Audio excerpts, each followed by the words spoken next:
My self Rajendra Sharma. आज हम finance का नियम पढ़ेंगे। फाइनेंस रूल ये 1923 में इसे दिया गया था।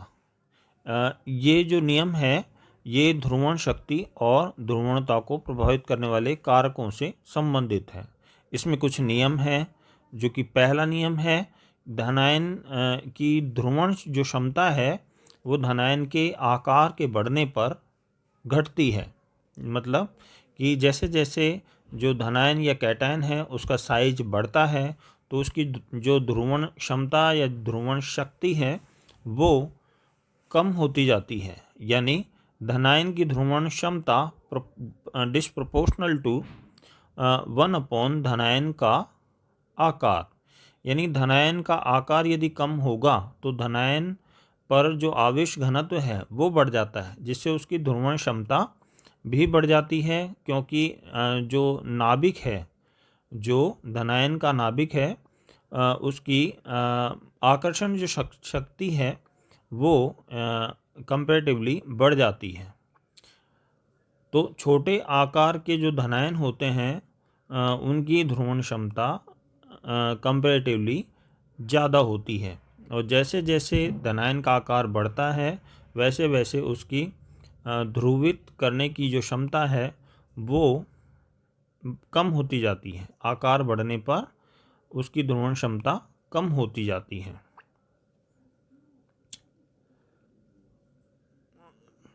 जैसे कि हम एग्जाम्पल यदि हम लें तो बेरिलियम से लेकर के और बेरियम तक आकार बढ़ता है। आकार बढ़ता है तो जो कैटायन है उसमें जो इलेक्ट्रॉन डेंसिटी है वो कम होती चली जाती है, और जो उसकी ध्रुवण क्षमता है यानी जो एनायन को ध्रुवित करने की जो क्षमता है उसकी वो भी कम होती जाती है। यानी बेरिलियम जो कैटायन है उसकी ध्रुवण क्षमता सबसे अधिक होगी इसमें, और बेरियम कैटायन की जो ध्रुवण क्षमता है वो सबसे कम होगी। बेरिलियम की ध्रुवण क्षमता सबसे अधिक और बेरियम की ध्रुवण क्षमता सबसे कम। और जैसे जैसे कैटायन जिस कैटायन की ध्रुवण क्षमता जितनी ज़्यादा होगी वह जो एनायन के इलेक्ट्रॉन को अपनी ओर ध्रुवित करने की या विकृत करने की क्षमता उसकी ज़्यादा होती है, जिसके कारण उसमें सहसंयोजी गुण आ जाते हैं। तो ध्रुवण क्षमता बढ़ने पर जो आयनिक कंपाउंड है उसमें सहसंयोजक गुण बढ़ जाते हैं। यानी जो सहसंयोजक गुण होंगे बेरिलियम कैटायन वाले आयनिक कंपाउंड में वो ज़्यादा होंगे बेरियम की तुलना में। सहसंयोजक गुण बेरियम के जो कंपाउंड है जैसे बेरियम क्लोराइड में सहसंयोजक गुण कम होंगे, और बेरिलियम क्लोराइड में सहसंयोजक गुण ज़्यादा होंगे। जबकि जो इसका यदि हम गलनांक देखें तो बेरिलियम कैटायन से और बेरियम कैटायन तक हम जैसे जैसे आगे बढ़ते हैं तो इसके जो आयनिक कंपाउंड होंगे उसमें बेरिलियम क्लोराइड का जो गलनांक है वो सबसे कम होगा, जबकि बेरियम क्लोराइड का गलनांक सबसे ज़्यादा होगा। दूसरा जो इसका रूल है या दूसरा जो पॉइंट है वो है धनायन पर आवेश। अब धनायन पर यदि आवेश ज़्यादा है कंपैरेटिवली तो चार्ज बढ़ेगा, पॉजिटिव चार्ज बढ़ेगा तो चार्ज डेंसिटी बढ़ेगी, और चार्ज डेंसिटी यदि बढ़ेगी तो कैटायन द्वारा उस जो ध्रुवित करने की क्षमता है कैटायन की वो भी बढ़ जाएगी। वो आसानी से एनायन को ध्रुवित कर देगा।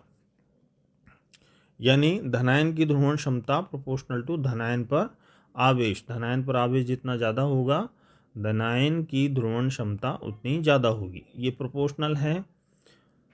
तो अब एग्जाम्पल यदि देखें तो सोडियम, मैग्नीशियम और एल्यूमिनियम कैटायन में जैसे सोडियम पर +1 चार्ज है, मैग्नीशियम पर +2 चार्ज है और एल्यूमिनियम पर +3 चार्ज है।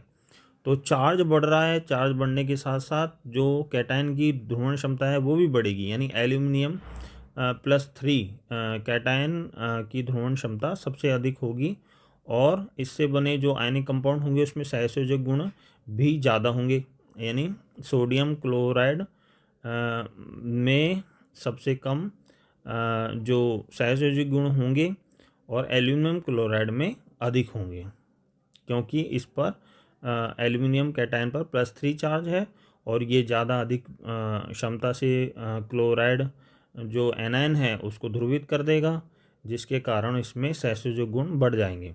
जबकि गलनांक में क्या होता है, आयनिक गुण इम्पोर्टेंस रखते हैं, यानी सोडियम क्लोराइड का गलनांक ज़्यादा होगा एल्यूमिनियम क्लोराइड की तुलना में, क्योंकि इसमें सहसंयोजक गुण ज़्यादा है एल्यूमिनियम क्लोराइड में। तीसरा है साइज ऑफ एनायन। अब जो कैटायन होता है वो तो ध्रुवित करता है एनायन को और एनायन ध्रुवित होता है, तो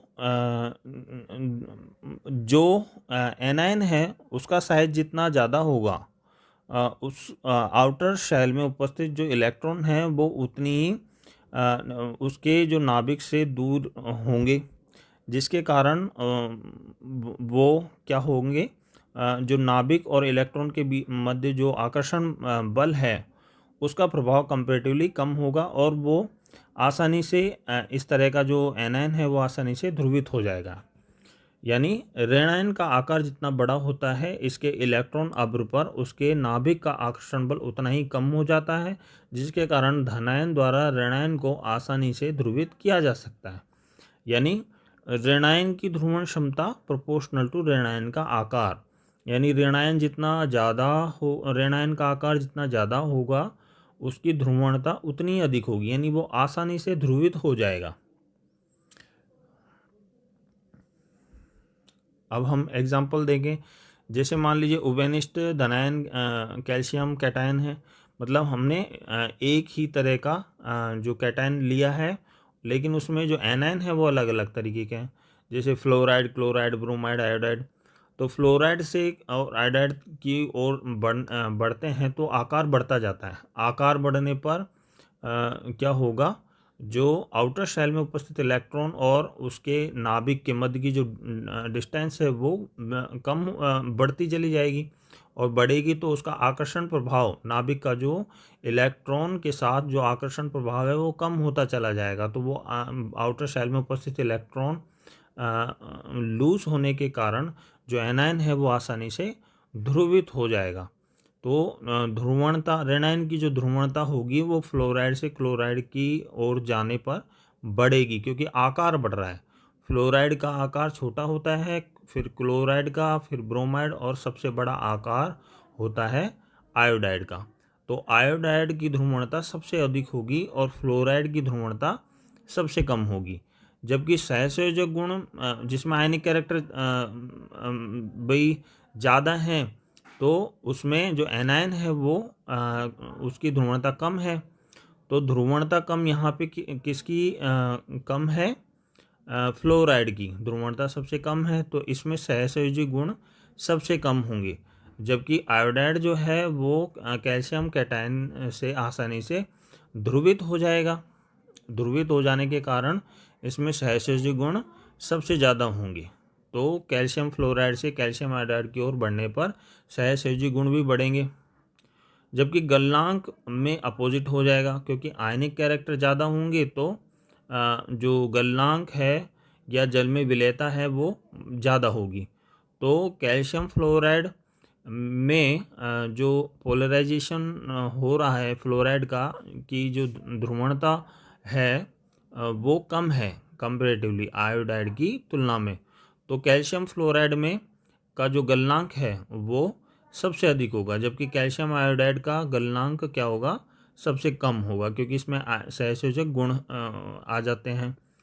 और दूसरा हम एग्जांपल यदि देखें तो सिल्वर फ्लोराइड से और सिल्वर आयोडाइड तक यदि हम आगे बढ़ते हैं तो सिल्वर फ्लोराइड की जल में विलेयता ज़्यादा होगी और सिल्वर आयोडाइड की कम होगी, क्योंकि सिल्वर जो कैटायन है वो फ्लोराइड को उतनी आसानी से ध्रुवित नहीं कर पाएगा जितनी आसानी से आयोडाइड एनायन को कर देगा, क्योंकि आयोडाइड एनायन का जो आकार है वो बड़ा है, जबकि फ्लोराइड एनायन का आकार इनमें जो हैलोजेंस एनायंस हैं उनमें सबसे कम है।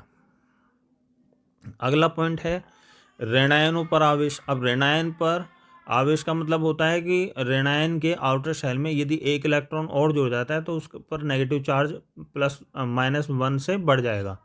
तो जैसे जैसे ऋणायन पर आवेश बढ़ेगा नेगेटिव चार्ज बढ़ेगा, यानी इलेक्ट्रॉन जुड़ रहा है तो उसका एक तो साइज बढ़ रहा है और इसके साथ ही साथ जो नाभिक का आउटर शेल के इलेक्ट्रॉनों के मध्य जो प्रभाव है वो भी कम होता चला जा रहा है। तो ऋणायन पर आवेश बढ़ने पर भी उसकी ध्रुवणता बढ़ेगी। अब जैसे कि ऋणायन पर इलेक्ट्रॉनों के जुड़ने पर ऋणायन के आकार में वृद्धि होती है, इलेक्ट्रॉन के मध्य प्रतिकर्षण बढ़ता है तथा इलेक्ट्रॉन तथा नाभिक के मध्य आकर्षण बल में कमी आती है, जिसके कारण कोई धनायन ऋणायन का आसानी से ध्रुवण कर सकता है।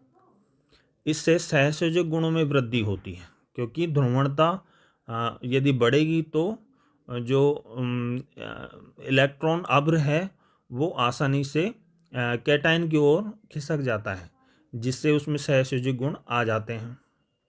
अब जैसे हम लिथियम कैटायन के आयनिक कंपाउंड्स को यदि देखें, जैसे लिथियम फ्लोराइड है, लिथियम ऑक्साइड है, लिथियम नाइट्राइड है, तो इसमें फ्लोराइड पर -1 चार्ज है, ऑक्साइड पर -2 चार्ज है और नाइट्राइड पर -3 चार्ज है। तो इसकी जो ध्रुवणता है वो फ्लोराइड से नाइट्राइड तक बढ़ती चली जाती है, क्योंकि इस नाइट्रोजन पर -3 चार्ज है, जिसके कारण जो ध्रुवणता होगी वो n-3 की सबसे ज़्यादा होगी और सहसंयोजक गुण भी इसमें सबसे ज़्यादा होंगे। जबकि गलनांक में उल्टा हो जाएगा, क्योंकि लिथियम फ्लोराइड में आयनिक कैरेक्टर्स ज़्यादा हैं और सहसंयोजक गुण कम हैं, तो लिथियम फ्लोराइड का गलनांक इनमें सबसे अधिक होगा। अगला है छद्म उत्कृष्ट गैस विन्यास वाले धनायन, यानी जिनमें कि d इलेक्ट्रॉन्स हैं या d ऑर्बिटल वाले इलेक्ट्रॉन्स उपस्थित हैं और उनके जो आउटर शेल में हैं वो शेल में 18 इलेक्ट्रॉन है या 8 से अधिक इलेक्ट्रॉन है, तो उनको हम छद्म उत्कृष्ट गैस विन्यास वाले धनायन कहते हैं। जैसे NH2, NP6, N-1, D10। तो जो जैसे लैंथेनाइड, एक्टेनाइड और जो ट्रांजिशनल मेटल कॉम्प्लेक्स मेटल्स होते हैं उनके जो कैटायंस होते हैं उनमें क्या होगा, जो कॉन्फ़िगरेशन होगा वो छद्म उत्कृष्ट गैस वाला विन्यास होगा। ठीक है, सूडो नोबल गैस कॉन्फ़िगरेशन होगा। तो छद्म उत्कृष्ट गैस विन्यास वाले धनायन की ध्रुवणता क्या होगी, कंपैरेटिवली अधिक होती है। क्षमता उत्कृष्ट गैस विन्यास वाले धनायन की तुलना में अधिक होती है। क्यों होती है अधिक?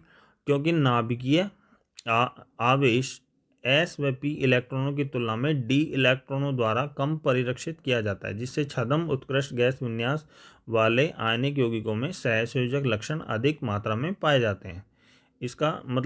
इसका मतलब ये है कि जैसे D भाई इलेक्ट्रॉन जुड़ रहा है तो न्यूक्लियस जो है उसमें भी एक प्रोटॉन की वृद्धि हो रही है, लेकिन इलेक्ट्रॉनों का परिरक्षण प्रभाव उतना अधिक प्रभावी नहीं है जितना कि नाभिक का जो प्रभाव है वो कंपैरेटिवली ज़्यादा है, जिसके कारण जो इस तरह का जो इलेक्ट्रॉनिक कॉन्फ़िगरेशन होने पर क्या होता है, नाभिक का जो प्रभावी नाभिकीय आवेश है वो कंपैरेटिवली ज़्यादा होता है, जिससे आउटर शेल में उपस्थित जो इलेक्ट्रॉन्स हैं वो अधिक आकर्षण बल द्वारा आकर्षित होते हैं नाभिक के द्वारा, जिससे जो कैटायन है वो आसानी से जो एनायंस हैं उनको ध्रुवित कर देता है और ध्रुवित करने के कारण उसमें सहसंयोजक जो लक्षण हैं वो भी अधिक हो जाते हैं। जैसे सोडियम प्लस जो है इसमें उत्कृष्ट गैस विन्यास तो है, छद्म उत्कृष्ट गैस विन्यास नहीं है, लेकिन Ag+ यानी सिल्वर जो कैटायन है उसमें छदम उत्कृष्ट गैस विन्यास है, तो ये सिल्वर प्लस जो कैटायन है वो उसकी जो ध्रुवण क्षमता है वो कंपैरेटिवली अधिक हो जाती है छदम उत्कृष्ट गैस विन्यास के कारण।